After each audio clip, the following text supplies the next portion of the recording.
In today's video, I'm going to teach you how to build an effective ticketing and support system using Notion. First, open Notion and look to the very top left corner. Click the small drop-down arrow there to reveal your sidebar if it isn't already visible. This gives you quick access to your workspace tools and makes it easier to navigate as we set things up. Next, click on Templates in the sidebar. This opens Notion's template options, which are a fast way to spin up a working system without starting from scratch. From here, move into the Templates Marketplace view. This is the gallery where you can browse ready-made setups created to solve specific problems, including support and ticket tracking. Make sure you're in the workspace where you want this system to live so the template gets added in the right place. Use the search bar and type ticketing. You'll see a variety of options.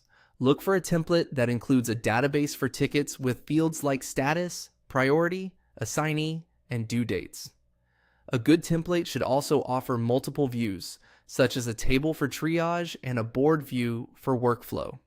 Preview the template to confirm it fits the way your team works, whether you are a solo operator or part of a larger support group. Once you've found a match, select the template and click Add.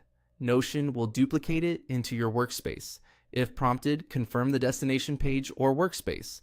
Give it a moment to copy over everything, including databases and pre-built views. After it's added, open the new page so you can review its structure. Now, edit the template so it reflects your process. Rename the page and database to something clear, like support tickets. Customize properties so they're useful. Define statuses that match your workflow, such as new, in progress, waiting, and resolved. Set up a priority scale and include fields for assignee, requester, category, due date, and any tags you need. Adjust views to fit your daily routines. Keep a clean table for intake and triage. Add a board grouped by status for active work, and consider a calendar for due dates or follow-ups. Apply filters and sorts like hiding resolved items by default or sorting by highest priority first. Add helpful instructions at the top of the page so teammates know how to create tickets and what information to include.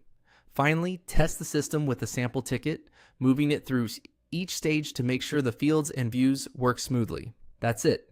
You've set up a practical ticketing and support system in Notion, ready to capture issues, track progress, and close tickets with clarity.